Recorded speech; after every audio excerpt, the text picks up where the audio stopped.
Din alımlarının aytımında Allah Taala adam balasını özünün jerdegi ökül kılıp jaratıp, ağa öte ulu daraja jana çoң жоопкерчилик жүктөгөн. Ыйык Kur'anda asman jerde emne бар bolsa, alardын baары adam balası üçün jana anın paydasına ылайыктуу kılıp jaratılgan aytылат. Бүгүн биздин жана илим көрсөтүүбүздө адам менен табиаттын ортосундагы жуурулушкан bir бүтүндүк жана дин илиминдеги айтылган маселелердин турмушубузда колдонуш тууралуу сөз кылабыз. Алла Таалам бул дүйнөдө адам баласын орун басар кылып жараткан.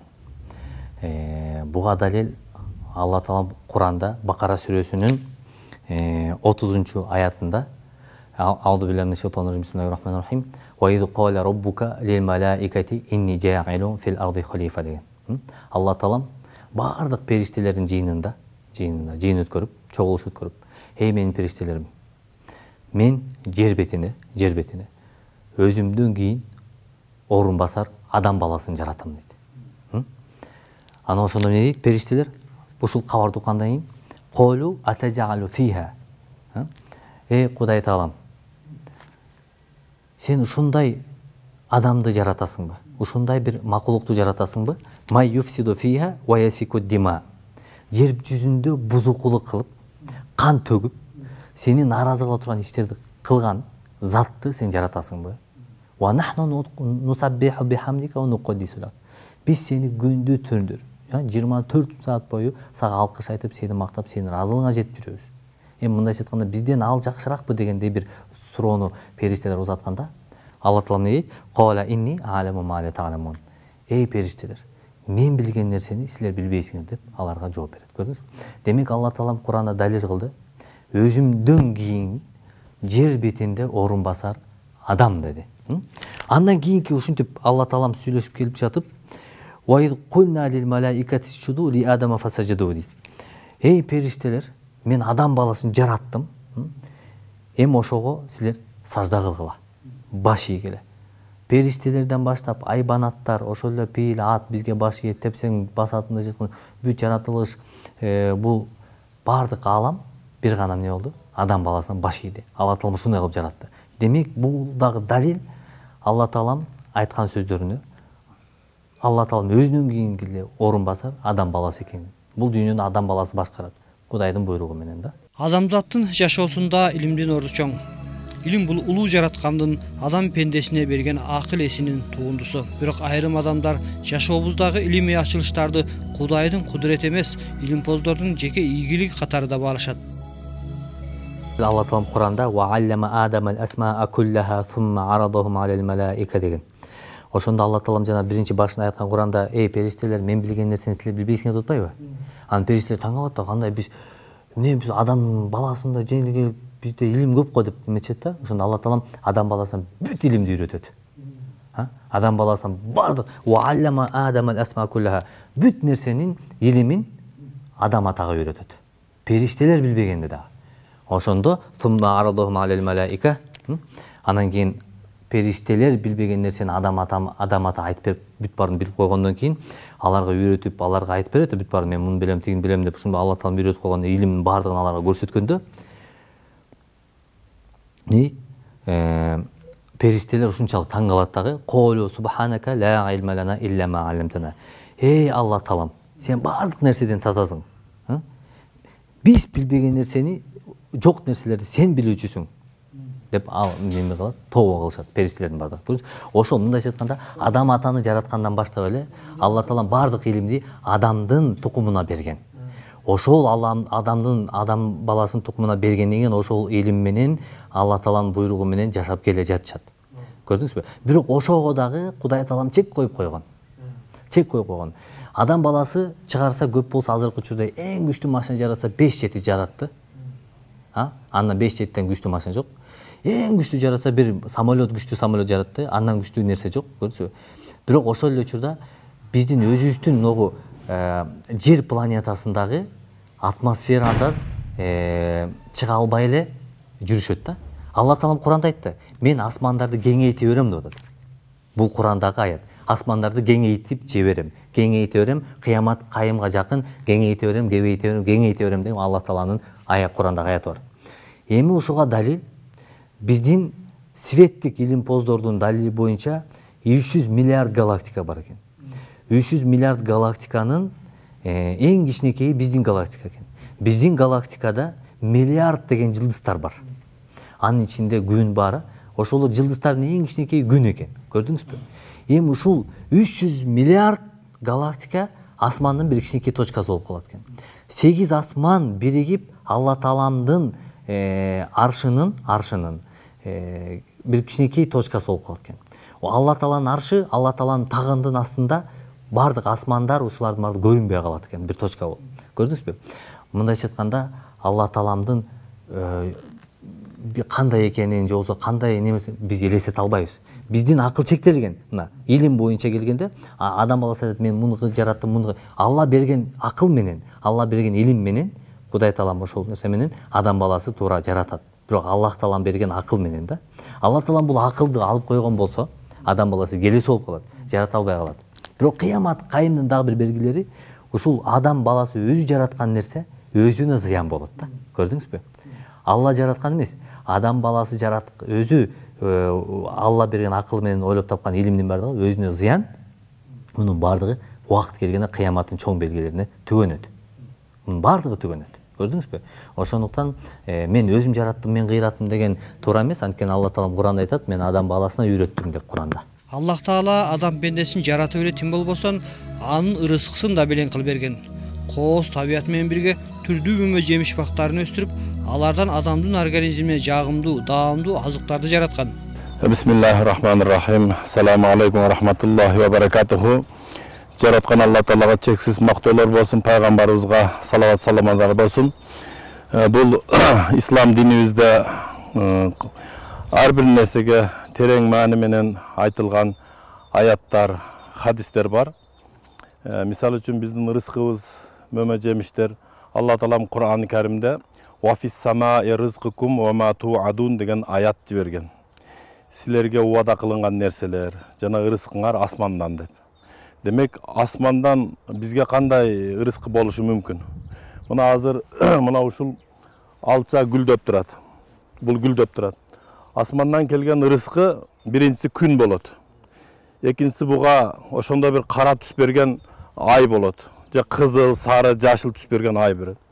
Анан үчүнчүдөн булар чаңдашыш үчүн Алла Таалам шамал берет. Булардын өсүш үчүн жамгыр берет. Буларга озон деген нерсе керек болот. Буга чагылган берет. Күн күркүрөйт. Кыскасы асмандан бир кеминде 20 нерсе түшөт экен да. Анан бизге Алла Таалам рызкы берет экен биягынан.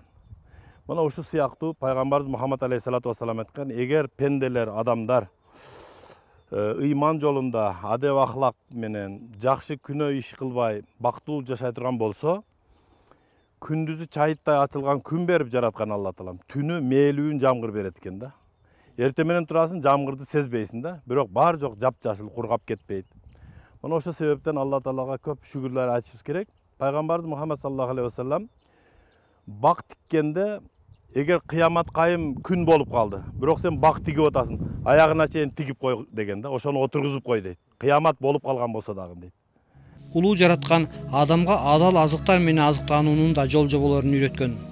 Маселен, табияттын мыйзамдарын бузбай, мөмө жемиш бактарын кантип туура кыйштыруунун жолдорун да көрсөткөн. Бул бактарды ошо адам атадан бери келе жаткан өзүнүн тартиби бар. Мисалы үчүн алманын түрү, жапайы болсун, үйдүн алмалары болсун, башкасы болсун, бири-бирине кыйыштырса шариятта күнөө эмес. Алманы алмага. Алмуруттун түрү болот, аны алмурутка. Черешня, гүлас, мына ошолордун түрү, жапайысы болобу, башкасы болобу, ошолор бири-бирине кыйыштырса болот.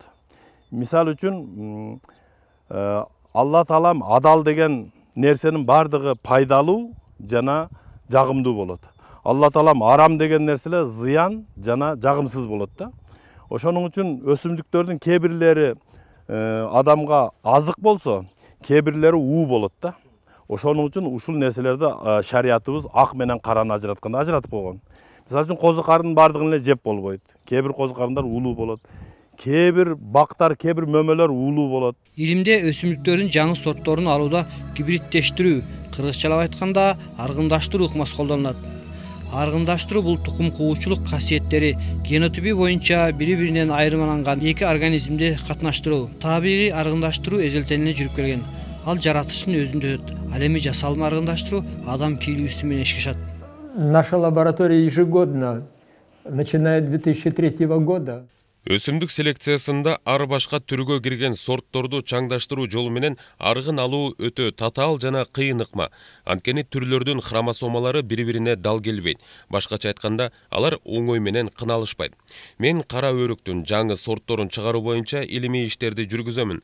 Илимий жетекчим окумуштуу Энвер Гариевдин жетекчилиги астында бул багытта көп илимий ачылыштарды жасадык. Кара өрүктүн ботокөз, тулпар, уркуя, Елена, Дарья, Жибек деген жаңы сортторун чыгарып, мамлекеттик реестрге киргизгенбиз. Биздин ошол эмгектерибиз азыр өз түшүмүн берип жатат. Илимпоз Игорь Солдатов абрикостун ханыша сорту менен кайналын Стенли сортун чаңдаштырып, өзүнчө гибрид жаратып, көптөгөн окумуштууларды таң калтырган. Анын илимий эмгектеринен жаралган аларча сорту азыр ботаникалык бакта өстүрүлүп, мыкты түшүм берип жаткан чагы. селекция и создание сортов. Өсүмдүктөрдү гибридтештирүү программасынын алкагында жүргүзүлгөн илимий иштердин негизинде кайналы менен абрикостун аргынын алуу планыбыз бар болчу. Анткени абрикос эрте гүлдөгөндүктөн үйшүк алып кетүү коркунучу көп.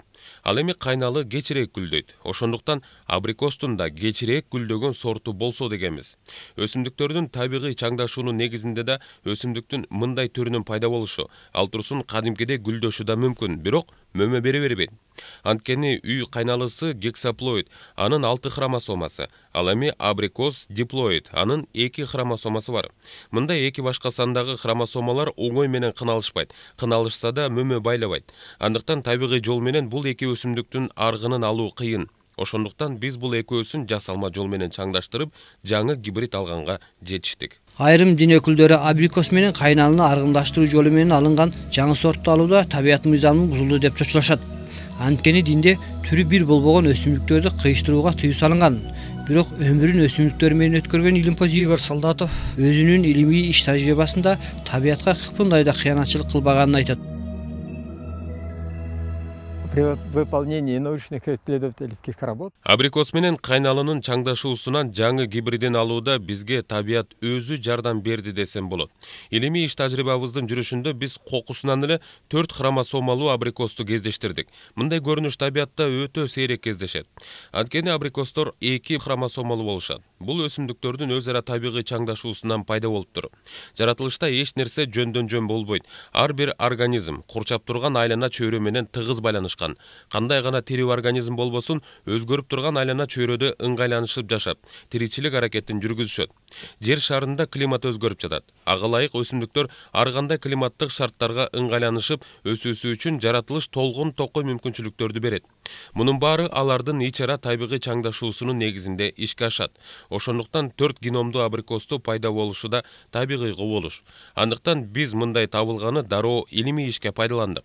2 геномдуу абрикоско караганда 4 геномдуу абрикосту 6 геномдуу кайналы менен гибридтештирүү мүмкүнчүлүгү жогору болгондуктан бул эки өсүмдүктү чаңдаштырып 5 геномдуу гибрид пентаплоид алдык. Натыйжасы мыкты болду. Жаңы сорт кайналы сыяктуу кеч гүлдөйт. Гүлү абрикостукундай аппак эмес, кызыл темгилдери бар, абдан түшүмдүү. Ал эми табияттын өзүндө да эки башка түрдөгү мөмө жемиштердин чаңдашуусунан келип чыккан гибридтер көп кездешет. Мисалы бул Монорезия деген сорт алча менен абрикостун табигый жол менен чаңдашуусунан пайда болгон гибрид. Эгер өсүмдүктөр бир учурда гүлдөгөн болсо, экөөнүн тең хромосомалары окшош санда болсо, мындай чаңдашуулар табиятта жеңил эле ишке ашат. Муну алча даамдуу абрикос десе болот. обильный урожай плодов. Аларча деп аталган бул жаңы сортто абрикостун да кайналынын да өзгөчөлүктөрү сакталган. Сырткы көрүнүшү кайналы сыяктуу кочкул көгүш эмес, кызгылтыраак, бетинде билинер-билинбес түгү да бар. Ички түзүлүшү абрикостукундай ширелүү, маңыздуу. Эң башкысы анын данеги гибрид болгонунда. Бул анын өмүрүн узартуучу негизи дейт Илимпоз. Ал эми дин өкүлү Билал Сайпиев мындай талаштуу маселелерде адистерге кайрылуу жакшы дейт. Куранда дагы бир аят бар.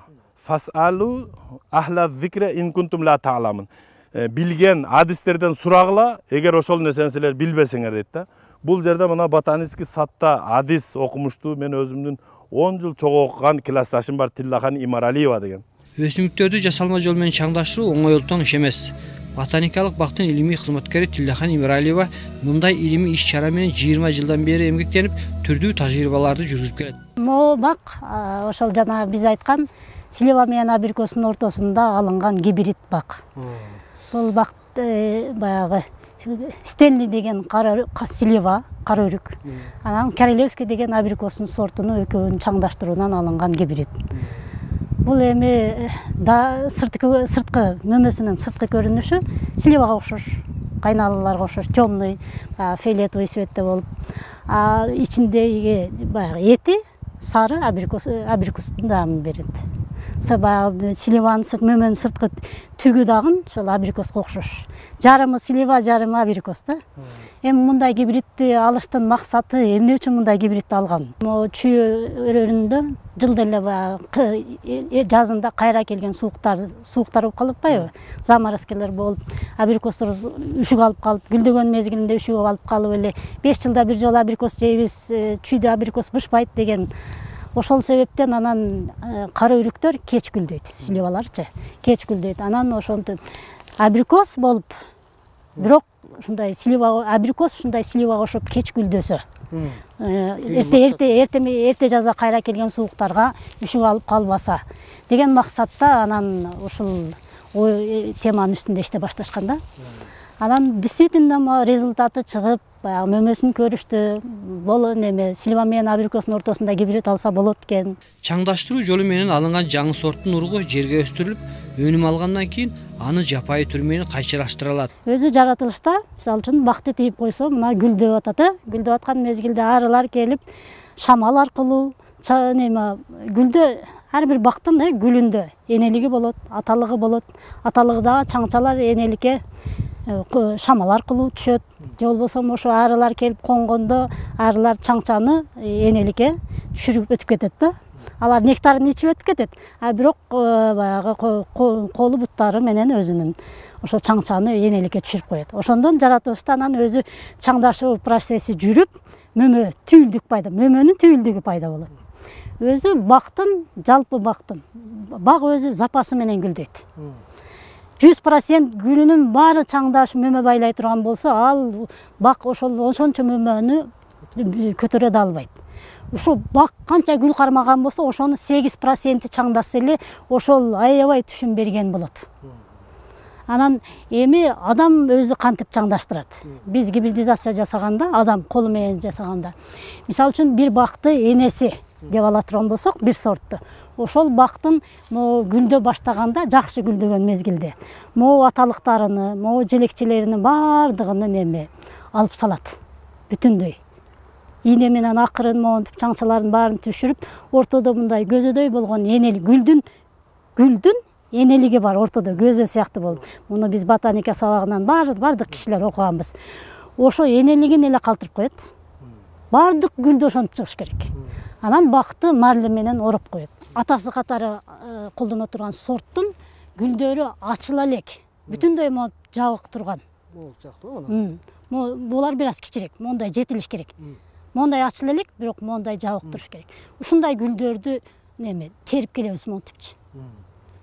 Терип келип, анан бир күн коюп койгондон кийин, столдун үстүнөчү, бир аз солушуп калат. Солушуп калгандан кийин акырын анан желекчелерин ачып алып, акырын ачыш керек да. Анан могу жерде немелер турат. Мына чаңчалар турат, кызыл-кызыл болуп. Ушуну ийне менен кагазга чогултабыз. Чогултуп, аны кичинекей баягы стрептомицин, пенициллин бутылочкалар бар го, ошого салып алып, кийин щотка менен баягы бакты марле менен ороп коюп атпайбы? Ошонун ичиге кирип алып, анан монтип үзүп койгон немеге монтип колдо чаңдаштырып чыгабыз. Ошо чаңдаштырып чыккандан кийин, ошо бир бакта чаңдаштырып бүткөнүңдө бир 10 алма түйүлүп калабы же 2 алма түйүлөбү, ошол сен колдо адамдын кол менен жасалган чаңдаштыруунун результаты болуп 2-3 алма түйүп калышы мүмкүн. Мөмө түйгөндөн кийин марлени ачып кадимкидей эле сугарып, багып, ал мөмө алма быша берет. Бирок ал алма ошол эне кандай болсо, эне катары алынган сорт, кызыл алма болсо, кызыл алма болуп эле быша берет. Кадимкидей элечи. Бирок уругу өзгөртүлгөн болот. Уругуда баягы гибрид ошо уругуда.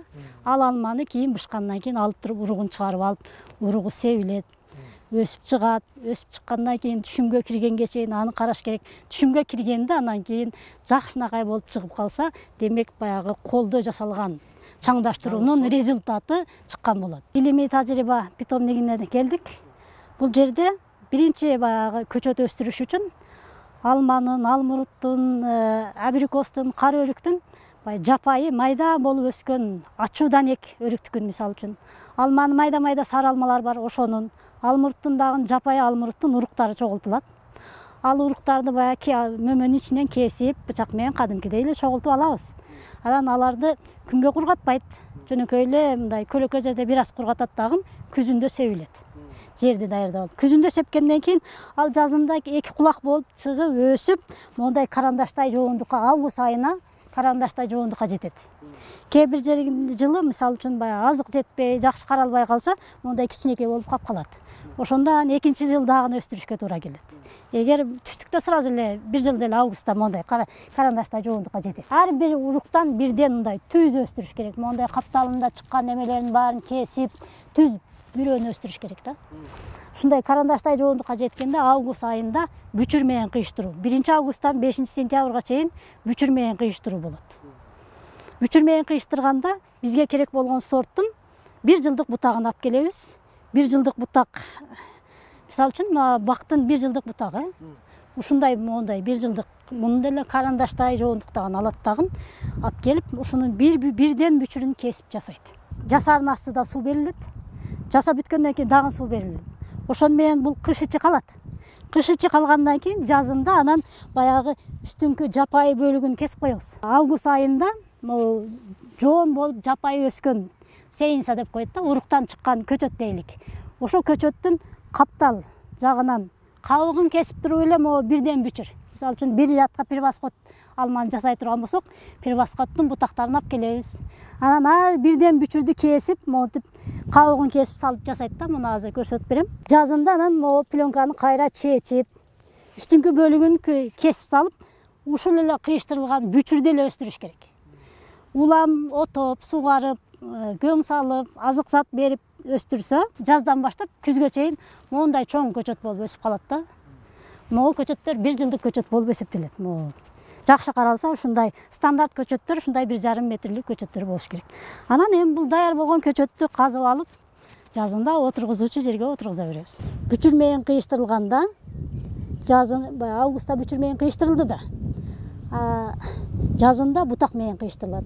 Ушу бүчүр кыйыштырылган бүчүр монтип жазында монтип өнө баштайт. Үстүңкү бөлүгү бизге керек эмес. Ошон үчүн могу кыйыштырылган бүчүрдүн үстүнөн секатор менен, секатордун сөзсүз могу кесе турган жагы могу бүчүрдүн үстүнө болуш керек.